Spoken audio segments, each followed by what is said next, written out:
Vandana and you are watching 99.9 Engineering Station.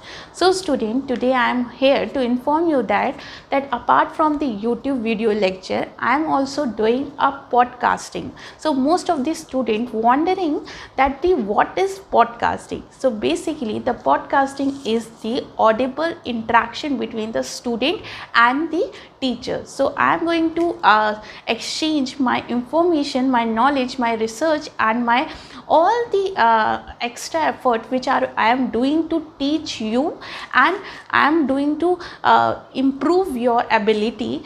I am going to share with you on podcast. So follow me on Anchor web app so that you can also take advantage of it. Okay, so today I am going to take first topic of my podcasting, that what are the reference book for chemical engineering is used for GATE preparation, and I am also giving you some tips for your preparation. Okay, so first of all, this interaction between or conversation is in the both language, means in Hindi and English. So I think it is convenient for all the mediums student. Okay, तो हम जो है books जो use करेंगे, reference books जो use करने वाले हैं वो जो है वो बेसिक रेफरेंस बुक्स यूज़ करेंगे, क्योंकि प्रिपरेशन के टाइम पे हमें वही ज़्यादा इंफॉर्मेटिव रहती है. ठीक है, तो हमारे पास काफ़ी सारे सब्जेक्ट्स रहते हैं, 11 से 12 सब्जेक्ट हमारे पास मेजर और माइनर को मिला के केमिकल इंजीनियरिंग में इम्पॉर्टेंट होते हैं. ठीक है, there are many important subject which is come into a chemical engineering exam for major subject. Okay, so I am taking a few major subject like heat transfer, mass transfer, fluid mechanism, thermodynamics, process calculation and the CRE. So these are, according to me, are the major subject which is come under the GATE exam in maximum marks and more than 8 to 7 marks. Okay, so these are the subject which we have to learn very carefully. Okay, ये मैंने आपको पहले भी बताया है कि किस तरीके से मेजर और माइनर सब्जेक्ट को डिवाइड करके आपको टाइम टेबल के साथ पढ़ना था. उसके लिए मैंने आपको 7 month preparation for GATE strategy आपके साथ शेयर की थी. लेकिन अब हमारे पास, क्योंकि ये अक्टूबर का मंथ चल रहा है और हमारे पास नेक्स्ट मंथ जो है नवंबर है, और रिमेनिंग हमारे पास सिर्फ नवंबर, दिसंबर और जनवरी हमारे पास जो है मंथ रह गए. इसका मतलब हमारे पास सिर्फ 3 मंथ्स अवेलेबल हैं. तो हमें इन 3 मंथ्स को यूटिलाइज़ करके किस तरीके से अच्छी रैंक लानी है वो भी हमें मायने रखता है. ठीक है, तो हम जो भी है, अगर आपने अभी तक प्रिपरेशन नहीं की है तो मेरा सजेशन ये है कि आप मेजर सब्जेक्ट्स को ज़रूर पढ़ें, और मेजर सब्जेक्ट के लिए आपको बेसिक जो है वो बेस्ट रेफरेंस बुक से ही अवेलेबल हो सकती है. ठीक है, तो मैं आज की इस ऑडियो और वीडियो लेक्चर में और वीडियो इंट्रैक्शन में आपके साथ यही शेयर करना जा रही हूँ कि कौन सी रेफरेंस बुक्स आपके लिए यूज़फुल होगी. ठीक है, तो यहाँ पे सबसे पहले हम स्टार्ट करते हैं थर्मोडायनेमिक्स से. तो थर्मोडायनेमिक्स के लिए हम 2 रेफरेंस बुक यूज़ कर सकते हैं, उसमें से जो भी आपके पास अवेलेबल हो और जो आपको कन्वीनियंट और मोर देन ईजी लगती है तो वो बुक आप यूज़ कर सकते हैं, लाइक पीके नाग और वेन स्मिथ. ठीक है, इसी तरीके से हीट ट्रांसफ़र की आप यूज़ कर सकते हैं बीके दत्ता. बीके दत्ता बहुत ही ईजिली डिज़ाइन है सब बुक, जो आपको बहुत ही ईजिली इस कंसेप्ट को एक्सप्लेन कर सकती है. अगर आपको मोर कंसेप्चुअल बेसिस पे जाना है तो IITs के प्रोफेसर हैं SK सोम, उनके द्वारा भी लिखी गई एक बुक है हीट ट्रांसफ़र की, आप उसको भी रेफ़र कर सकते हैं. ठीक है, तो बात करते हैं फ्लूइड मैकेनिक्स की. तो फ्लूइड मैकेनिक्स के लिए बहुत से स्टूडेंट NPTEL के लेक्चर प्रेफर करते हैं. तो लेक्चर अगर आपको, क्योंकि ये फ्लूइड मैकेनिज्म जो है वो मैकेनिकल, सिविल और जो है साथ में केमिकल इंजीनियरिंग में भी आती है, तो इसकी जो कंसेप्ट है हमें बहुत ही अच्छे से समझने के लिए चाहिए. अगर आपके पास टाइम कम है कि आप नहीं समझ सकते कि कौन सा जो वीडियो, कौन सा चैप्टर, कौन सा टॉपिक इम्पॉर्टेंट इम्पॉर्टेंट है गेट के रिस्पेक्ट में और किस टाइप के क्वेश्चंस यूज़ होते हैं, तो आप जो है फ्लूइड मैकेनिज्म के लिए NPTEL के लेक्चर को रेफ़र कर लीजिए अगर आप बहुत ज़्यादा स्टैंडर्ड लेवल का चाहते हैं। नहीं तो आप बहुत सी कोचिंग हैं, क्योंकि मैंने अभी फ्लूइड मैकेनिज्म पे एक लेक्चर स्टार्ट नहीं किए हैं, इसलिए आप बहुत सी कोचिंग सेंटर के बहुत से ब्रिलियंट टीचर्स हैं, उन्होंने ये फ्लूइड मैकेनिज्म पूरा कंप्लीट कर सकता है, आप किसी को भी रेफ़र कर सकते हैं। ठीक है, हीट ट्रांसफ़र के लिए मैंने बता दिया, थर्मो के लिए आपको बता दिया और बता दिया फ्लूइड के लिए। ठीक है, अब हम बात करते हैं मास ट्रांसफ़र के लिए। तो मास ट्रांसफ़र के लिए वैसे तो ट्रिबॉल जो है वो रेफरेंस बुक ली जाती है, लेकिन जो ट्रिबॉल जो है वो बेसिकली वो बहुत डिफ़िकल्ट हो जाती है, जो एवरेज स्टूडेंट होते हैं उनको समझ में थोड़ा कम आती है। तो इसीलिए मैं आपको रेफ़र करती हूँ कि BK दत्ता मास ट्रांसफ़र का फर्स्ट और सेकेंड बुक अवेलेबल है, उसका सॉल्यूशन भी अवेलेबल होती है, आपको टेलीग्राम चैनल पे मेरे अवेलेबल मिल जाएगा। ठीक है, तो आप वहाँ पे BK दत्ता को मास ट्रांसफ़र के लिए कंसीडर कर सकते हैं। ठीक है, BK दत्ता में क्या है कि बहुत ही ईज़िली वे में विद एग्जांपल हर चीज़ को एक्सप्लेन किया गया है और फॉर्मूलों को भी जो है एम्फसाइज करके हाईलाइट करके बताया गया है। तो बहुत अच्छे तरीके से आपको BK दत्ता में मास ट्रांसफ़र समझ में आ जाएगी। फिर उसके बाद हम बात करते हैं CRE की। तो CRE के लिए स्टैंडर्ड बुक है हमारे पास 11th स्पीड। तो 11th स्पीड जो है बहुत ईजी सा बुक है और उसके जो है इवन आपको सॉल्यूशन भी अवेलेबल है, जो अल्टरनेट सॉल्यूशन आपको अवेलेबल है नेट पे। आप टेलीग्राम चैनल पे मैंने शेयर कर रखा है अपने मेरे टेलीग्राम चैनल पे, आप वहाँ से भी ले सकते हैं। तो 11th स्पेल जो है वो बहुत प्रिसाइज वे में और बहुत ही अच्छे से लिखी गई है। तो आप अगर उसको रेफरेंस बुक यूज़ करें तो बहुत अच्छा होता है, क्योंकि आपने अपने सेमेस्टर एग्ज़ाम में भी उसको पढ़ा है, तो उसको आपको खाली रिवीजन करने की ज़रूरत पड़ती है। तो वो चीज़ आपके लिए बहुत बेनिफिशियल होगी। फॉगलर भी है, लेकिन क्या है कि अगर आप 11th स्पिल पढ़ रहे हो और प्लस फॉगलर पढ़ रहे हो, तो फॉगलर और 11th स्पिल में जो है जो आपके जो नोटेशंस हैं वो डिफरेंट है। तो ऑन एन एवरेज स्टूडेंट जो होगा वो कंफ्यूज हो जाता है, क्योंकि ये मेरे साथ भी होता था। इसलिए मैं आपके साथ ये शेयर कर रही हूँ कि दोनों बुक एक साथ रेफ़र मत करिए। या तो आप 11th स्पिल रेफ़र करिए किसी एक पर्टिकुलर सब्जेक्ट के चैप्टर के लिए, या तो आप फॉगलर रेफ़र करिए। ठीक है, तो दोनों बुक एक साथ नहीं यूज़ करिए, लेकिन आपको अगर चैप्टर वाइज चैप्टर डिफ़ाइन करके करना है तो आप फॉगलर और 11th स्पिल दोनों यूज़ कर सकते हैं। अब हम बात करते हैं प्रोसेस कंट्रोल की। तो प्रोसेस कंट्रोल के लिए हमारे पास कफलर अवेलेबल है बुक, वो बहुत ही अच्छी बुक है और साथ में ही उसमें बहुत ईजी लैंग्वेज में और बहुत शॉर्ट में हर चीज़ एक्सप्लेन करके की गई है विद एग्जाम्पल। ठीक है, तो ये भी बुक आपके लिए बहुत अच्छी होती है। इसके साथ हमारे पास कंट्रोल के लिए स्टेफनोफिलस भी एक बुक है, जो कि मैंने अपने एमटेक के टाइम पे पढ़ी थी, बीटेक ग्रेजुएशन के टाइम पे नहीं पढ़ी थी। लेकिन आप कफनर ही यूज़ करिए। स्टेफनोफिलस भी अच्छी है, अगर आपको मोर प्रैक्टिस करनी है तो आप उसको यूज़ कर सकते हैं। ठीक है, नेक्स्ट हम आ जाते हैं प्रोसेस कंट्रोल के लिए।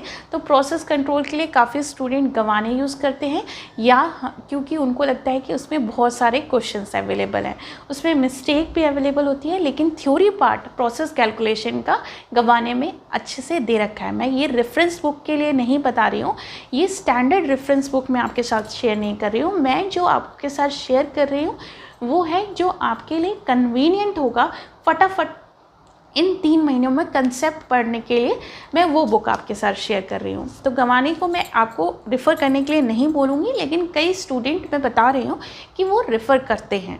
इसके साथ एक शंकरा करके आती है, मुझे एग्जैक्ट नाम नहीं याद आ रहे हैं, उसे प्रोसेस कैलकुलेशन के लिए, तो आप उसको रेफ़र कर सकते हैं। उसमें स्टेप बाय स्टेप हर चीज़ विद एग्जाम्पल, अनसॉल्व क्वेश्चन और सॉल्व क्वेश्चन के साथ आपको वहाँ अवेलेबल मिल जाएगा। अब सब्जेक्ट आते हैं लाइक एमओ, फिर एमओ आ जाता है, फिर डिज़ाइन आ जाता है, फिर इकोनॉमिक्स आ जाते हैं, सीटी आ जाते हैं। तो सीटी के लिए तो हमारे पास स्टैंडर्ड ड्राइडन है। ठीक है, तो ये जो हमारे पास माइनर सब्जेक्ट होते हैं, तो माइनर सब्जेक्ट को अगर मेरा ये सजेशन है कि आप अपने शॉर्ट नोट्स जो आपके नोट्स अवेलेबल हों, कोचिंग नोट्स आपको अवेलेबल मिल जाए, या आपने जो अपने ग्रेजुएशन टाइम पे नोट्स बनाए हुए थे उससे रिवाइज़ करके फटाफट सिर्फ न्यूमेरिकल करिए, क्योंकि वो ज़्यादा आपके लिए बेनिफिशियल होगा। क्योंकि उसकी थ्योरी आप पढ़ना बैठेंगे तो आप मेजर सब्जेक्ट से भी हाथ धो बैठेंगे और साथ में ही माइनर सब्जेक्ट भी आप प्रिपेयर नहीं कर पाएंगे, प्रैक्टिस नहीं हो पाएगी। तो ये श्योरिटी नहीं होती है कि माइनर सब्जेक्ट में से थ्योरी में से क्वेश्चन आ जाए या हमारे पास जो न्यूमेरिकल में से क्वेश्चन आ जाए।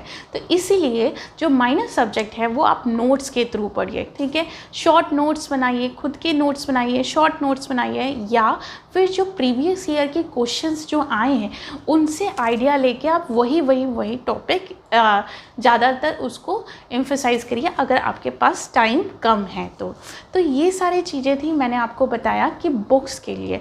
और साथ में जो रेफरेंस गाइड्स होती हैं जो आप जैसे कि जानते हैं अरिहंत पब्लिकेशन की होती है, फिर जीके पब्लिकेशन की होती है, फिर उसके बाद आपके पास कई सारे राम प्रसाद हैं, ठीक है। ये सारे कंपटीशन लेवल के लिए, गेट कंपटीशन लेवल के लिए एक कंप्रेस्ड करके सारे कंबाइन करके सब्जेक्ट आपको प्रीवियस ईयर के क्वेश्चन के साथ अवेलेबल होती है।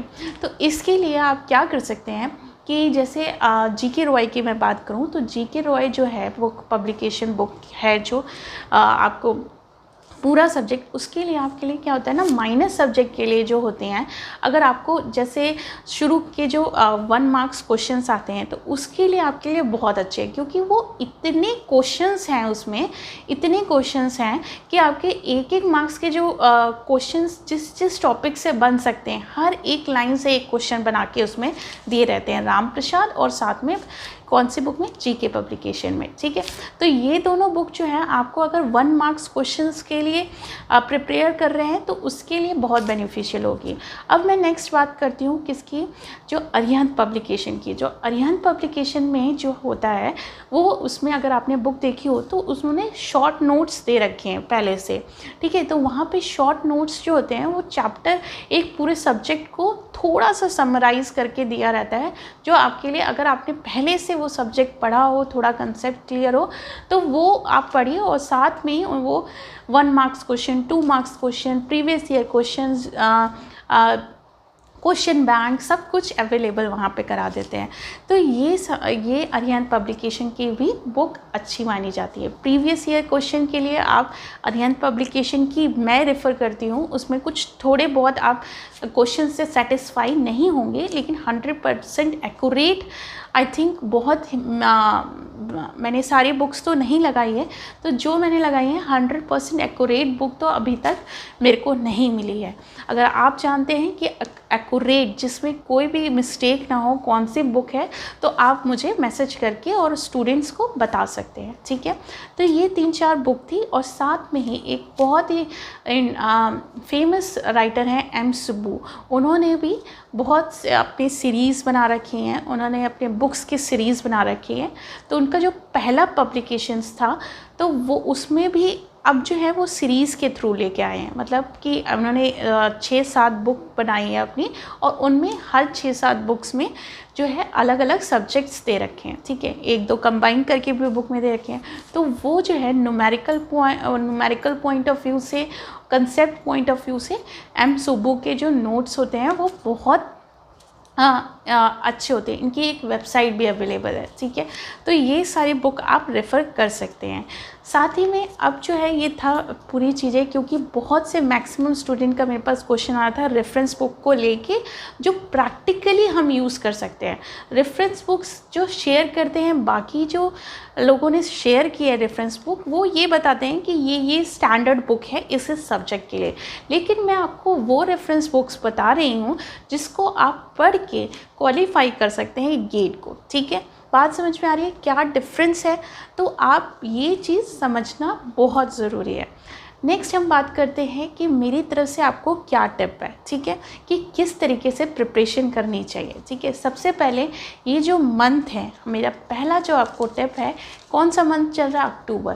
तो नेक्स्ट नवंबर से, या आपने जितने भी, जैसे अक्टूबर का अभी मेरे ख्याल से कितनी डेट है, 15-16 डेट है, 18 डेट है, तो आप जो है, अब तो समझ लीजिए अक्टूबर निकल गया, तो आप अक्टूबर में आप प्रिपेयर कर लीजिए, जो भी आपके सब्जेक्ट वो कर रहे थे वैसे ही करिए। लेकिन बाय दी नवंबर आपको क्या करना है, जो जो आपने मेजर सब्जेक्ट कंप्लीट कर लिए हैं उनके आपको एक फॉर्मूला शीट बनानी है। फॉर्मूले शीट और फॉर्मूला बुक बना लीजिए, कॉपी बना लीजिए, जिसमें आप फॉर्मूले लिखते जाइए, जो जो फॉर्मूले यूज़ हो रहे हैं।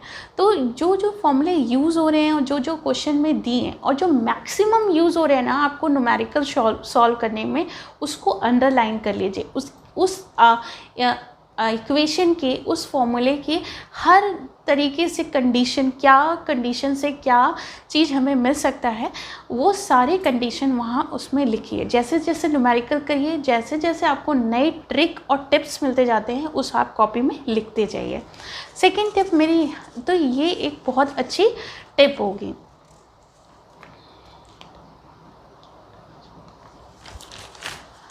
ठीक है, तो सेकेंड टिप मेरी ये है आपसे कि जैसे ज़्यादा से ज़्यादा आपको प्रैक्टिस करनी चाहिए प्रॉब्लम्स की। ठीक है, आपके थ्योरी आपने पढ़ ली, न्यूमेरिकल आपने कर लिए, अब प्रैक्टिस करनी है प्रॉब्लम्स की प्रैक्टिस कैसे करेंगे। अब सेकेंड थिंग क्या होगी, हमें प्रॉब्लम्स की प्रैक्टिस करनी है। ठीक है, प्रॉब्लम की प्रैक्टिस कैसे करेंगे, जैसे हमने थ्योरी पढ़ ली, फॉर्मूले शीट बना लिए, अब हमें प्रॉब्लम्स की प्रैक्टिस करनी है। तो प्रैक्टिस कैसे की जाए, या तो आप टेस्ट सीरीज़ ज्वाइन करेंगे, या तो जो आप बुक्स रेफ़र करते हैं उसके न्यूमेरिकल्स करेंगे। ठीक है, अब जैसे हमने रेफरेंस बुक लिए, कॉफनर लिया या कोई भी बुक ली, ठीक है, उसके बैक साइड में जो हर चैप्टर के एंड में जो आपके पास क्वेश्चंस होते हैं, आपने वो करना स्टार्ट कर दिया। नहीं, आपको वो नहीं करना है लेकिन उतना नहीं करना है कि पूरे अगर 50 क्वेश्चन दे रखे हैं तो आप 50 क्वेश्चन करेंगे। आपको ये एनालाइज करना है और आपको ये देखना है कि किस टाइप के क्वेश्चन पूछे जाते हैं गेट में, उस टाइप के ही क्वेश्चंस को आप बुक के पीछे वाले क्वेश्चन से कर सकते हैं। ठीक है, तो इतना टाइम वेस्ट करने की ज़रूरत नहीं है, इसलिए या तो आप प्रीवियस ईयर के क्वेश्चन सॉल्व करिए, उससे आपको आइडिया मिल जाएगा कि किस टाइप के क्वेश्चंस पूछे जाते हैं। ठीक है, उसके बाद एक या दो टेस्ट सीरीज़ को आप बाय कर लीजिए और वहाँ से आप अपनी प्रैक्टिस स्टार्ट करिए। वहाँ स्टार्ट करने के बाद आपको आइडिया मिलेगा कि किस टाइप के क्वेश्चंस आते हैं। तो जो जो क्वेश्चंस आपने किए होंगे ना, और उस क्वेश्चंस में आपने जो जो फॉर्मूले यूज़ होंगे उन फॉर्मूलों को राइट डाउन करना स्टार्ट करिए। तो आप देखेंगे जो आपने एक चैप्टर में या एक सब्जेक्ट में जो फॉर्मूले लिखे थे, अगर आपने 60 फॉर्मूले लिखे हों, 60 से 70 फॉर्मूले लिखे हों एक चैप्टर में, या उसके नोट्स बनाए हों, तो आप ये देखेंगे ये टेस्ट सीरीज़ या प्रीवियस ईयर के क्वेश्चन में उनमें से मैक्सिमम एक चैप्टर या एक सब्जेक्ट में 10 से 20 फॉर्मूले ही यूज़ हो रहे हैं। तो बस उसको अंडरलाइन करिए और उन कंसेप्ट को बहुत अच्छे से पढ़ लीजिए। तो इस तरीके से प्रॉब्लम सॉल्व की जाती है। ठीक है, और बार बार एक ही मतलब आपको प्रैक्टिस करने का मतलब ये नहीं होता है कि आप एक ही बुक से बार बार एक ही न्यूमेरिकल करते रहें। नहीं, आपको तरह तरह की बुक से, तरह तरह की चीज़ों से कंपटीशन के, अब जैसे आप केमिकल इंजीनियरिंग में बहुत से कम रिसोर्सेज अवेलेबल होते हैं। तो आप जैसे हमारे पास सब्जेक्ट है हीट ट्रांसफ़र, मास ट्रांसफ़र, फ्लूइड, थर्मोडायनेमिक, ये 4 सब्जेक्ट, और मैथमेटिक्स, एप्टीट्यूड, ये 4-5 सब्जेक्ट जो है हम वो अदर ब्रांच से भी क्वेश्चंस कलेक्ट कर सकते हैं। आप मैकेनिकल से देख लीजिए, मैकेनिकल में इतने न्यूमेरिकल्स आपको मिल जाएंगे। तो आपको देखना है कि हमारा कौन सा टॉपिक है और किस तरीके से है, तो उस तरीके से आप उसको शेयर कर सकते हैं। ठीक है, ये हो गई बात। अब मेरी लास्ट टिप जो है वो ये होगी कि keep revising your formula book and concept. तो कैसे रिवाइज़ करेंगे कि जैसे आपने एक मेजर सब्जेक्ट ख़त्म किया और उसके बाद आप सेकंड सब्जेक्ट पे आ गए। ठीक है, तो सेकंड सब्जेक्ट पे आप आने के बाद आप 1 घंटा आप प्रीवियस जो आपने ख़त्म कर चुके हैं सब्जेक्ट, उसको रिवाइज़ करने में भी लगाइए। अगर आप पूरा सब्जेक्ट रिवाइज़ नहीं कर सकते, एटलीस्ट उसके शॉर्ट नोट्स या उसके फॉर्मूला बुक से फॉर्मूले रिवाइज़ करिए, लेकिन रिवाइज़ करते रहिए। तो इस तरीके से रिवीजन होता है। ठीक है, माइनर सब्जेक्ट के लिए मैंने आपको बता दिया कि आपको नोट्स के थ्रू पढ़ने हैं। तो ये सारी चीज़ें थी जो मेरे को आपको समझाना था। तो आई थिंक आपको समझ में आ गया होगा कि किस तरीके से कौन से रेफरेंस बुक से क्या चीज़ कलेक्ट करके और क्या क्या रिसोर्सेज के साथ आपको पढ़ना है। अगर आप और ज़्यादा चाहते हैं कि रिसोर्सेज कौन कौन से हैं, ऑनलाइन रिसोर्सेज कौन कौन से अवेलेबल हो, तो उस पर मेरे चैनल पे वीडियो बना हुआ है। उस तरीके से आप उसमें मैंने शेयर किया है कि वेबसाइट कौन से इम्पोर्टेंट्स हैं, नोट्स के लिए कौन से इम्पॉर्टेंट है, टेलीग्राम चैनल कौन से इम्पॉर्टेंट है, यूट्यूब चैनल कौन से इम्पॉर्टेंट है, सारी चीज़ें मैंने शेयर कर रखी है। मैं लिंक सबका डिस्क्रिप्शन में डाल दूँगी, ठीक है। तो ये जो था मेरा ऑडिएबल पॉडकास्टिंग था। मुझे आप कमेंट करके बताओ कि कैसा लगा आपको, और मुझे फॉलो करो एंकर ऐप पे, मेरे पॉडकास्ट पे, और शेयर करो। पॉडकास्ट से ये फ़ायदा है कि जब आपको वीडियो लेक्चर नहीं देखने का मन है तो आप मेरी वीडियो को एज अ ऑडियो भी सुन सकते हो, ठीक है। तो जैसे मैं न्यूमेरिकल या लेक्चर करा रही हूँ तब तो मैं उसको ऑडिबल में चेंज नहीं कर सकती हूँ, लेकिन कुछ थ्योरी चीज़ें जैसे मैं समझाऊंगी तो मैं उसको पॉडकास्टिंग में भी चेंज कर सकती हूँ, या मैं आपको कुछ सजेशन दूंगी, मैं अपना कुछ कंसेप्ट समझाऊंगी, मैं आपको कोई गाइडलाइन दूंगी, तो उस अकॉर्डिंग आप मेरे पॉडकास्टिंग पे भी फॉलो कर सकते हैं, ठीक है। तो till then, thank you and have a nice day, and stay connected, stay focused.